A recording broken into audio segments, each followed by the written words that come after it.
welcome to Grub with Gabby. We are gonna be making one of my favorite dishes, Bolognese, or what do people call it? It's like a Bolognese? Bolognese. Bolognese. A lot of people call it Bolognese. I'm Italian, so I call it Bolognese. That's what my whole family calls it. Every Friday night growing up, we used to go to my grandparents' house for dinner. Grandpa would make the most amazing pasta. And so I love this recipe because it reminds me of all those amazing memories with my family. The Bolognese I'm gonna show you is like the epitome of comfort food. It is hearty, it's delicious, it's super versatile. You can put it on a pasta, you can put it in a lasagna. You can honestly, if you're like kind of drunk one night, you can just heat it up and eat it with bread. I'm also going to show you how to store it in your freezer so that way you can just have it layered in single servings and you take it out as you need it. This dish is perfect for quarantine because if you want to like cook something one time and have it for many meals, this is the dish. All right, we're going to get started here, but if you like this video, make sure you like it, make sure you subscribe, and make sure you drop a comment, okay? Anyway, love you guys. Let's get cooking. Enough of me talking. First up, we're gonna peel and dice our carrots. And to be totally honest with you guys, you really don't have to peel the carrots, but it does make for nicer presentation on your YouTube channel. So what we're gonna do is get a really nice fine chop, and we're gonna do that by slicing our carrot into matchsticks and then run our knife through to get teeny tiny pieces. Now these are perfectly sized so that they'll dissolve in our sauce and leave you with a super subtle sweetness. Now that we have our sweet, we need a little bit of bitterness to balance it out. Enter celery.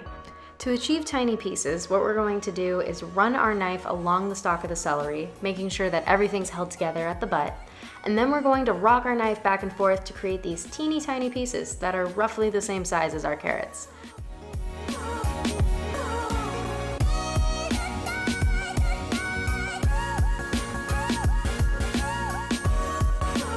After giving our onion a fancy twirl, now it's time to slice and dice. Slicing an onion can be intimidating, but really isn't that challenging.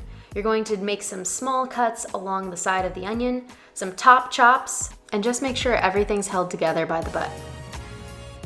One thing to keep in mind when cutting an onion is the more slices you make on the side and top of the onion, the finer your pieces are going to be, and we're going for a very fine chop here.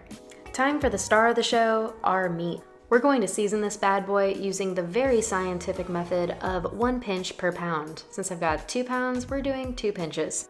You have a lot of discretion here as to what your blend is going to be. You can use lamb, pork, but I'm going to be using Costco beef because it's what I have available. You're gonna have to go out on a limb here and trust me, but let's make some meatballs the size of softballs.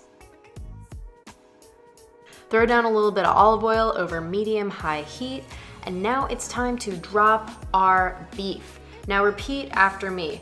I will not touch my meat. You are going to leave those in there for about 5 minutes per side so that you can maximize all of the golden goodness that comes from browning. Look at that. If you're gonna fuss with your meat the whole time, you will not get that browning.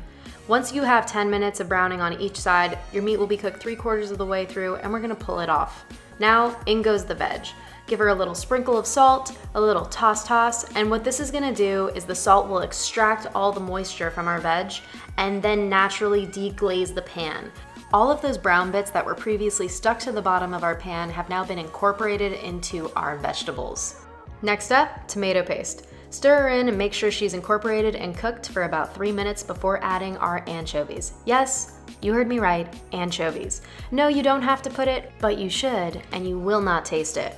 While we add our cream back in, we will realize that we forgot to add our beef, which really isn't that big of a deal because you can break it up in this cream sauce or before this step. We're going to throw our softball-sized meatballs back into this pot and break it up with our utensil of choice. I started off with my spoon, but then quickly realized a spatula was a much better option as it gives you a much flatter, finer point and can break up your meat much quicker.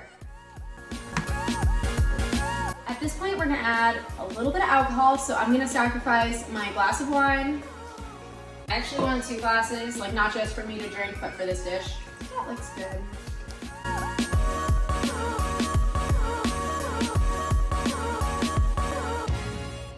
And now our last and final step, add some San Marzano tomatoes. I have whole tomatoes just because that's what I've got on hand, but I would recommend probably doing 1 can whole and 1 can puree. Then add a couple of bay leaves, a generous pinch of nutmeg, and give everything a seductive stir. At this point, the only thing that's left to do is bring this to a simmer and break up our tomatoes.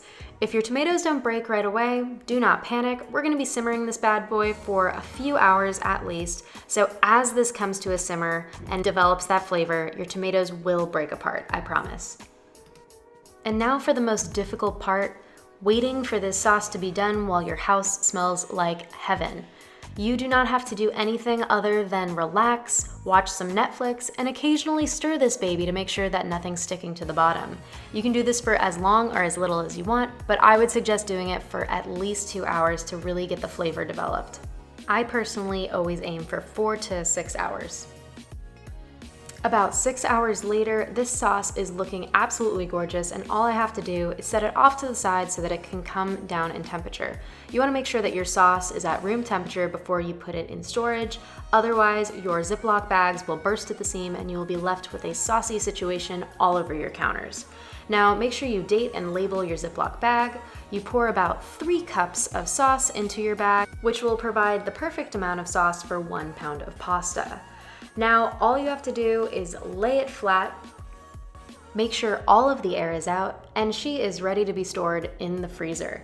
This bag will take up less than 1/4 inch in height, and you can layer individual bags on top of each other to maximize storage space. This sauce will save for up to 6 months in the freezer, making for easy, quick, and delicious dinners for the future. Speaking of which, it's about a week later and I've got a hankering for pasta. As you can see, this sauce is now frozen stiff, but we need to make sure that it is properly thawed so that we can eat it. The easiest way to thaw this while ensuring proper food safety is to fill your sink or a container with cold water. I'm gonna weigh this down by putting the pasta pot on top of it. While this is thawing, I will bring a pot of water to boil. It's game time, folks. The sauce is thawed, our pan is hot, our water is boiled, and we are almost ready for dinner.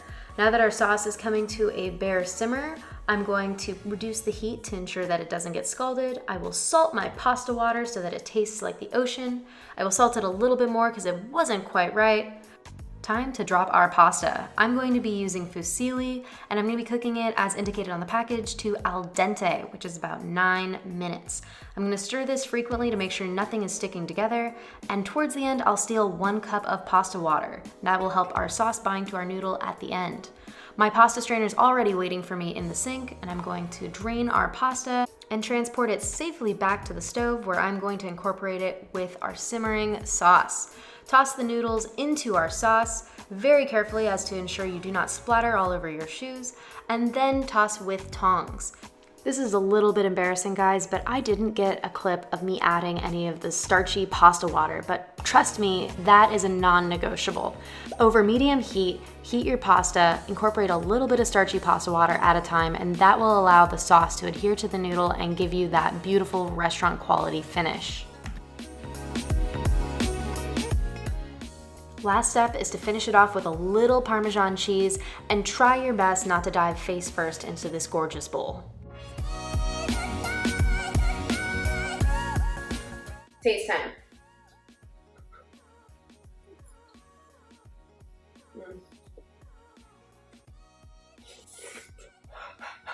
It's too hot, but it's so good. Oh my god, it's so good.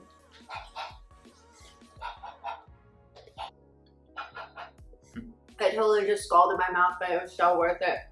Few notes. I understand why old school New Jersey Italians call it a gravy, because this is just clings to the noodles, sticks to your bones, you eat it and you're just like, oh, mamma mia. This is like amazing, amazing. Like, but the best part is that I pulled the bag of sauce out of the freezer like what, 15 minutes ago? And it was thawed, turned into a liquid, and then put over pasta in like less than 10 minutes. Like this cooked, the pasta cooked 9 minutes. Now I'm eating it. That is faster than DoorDash can get to your house.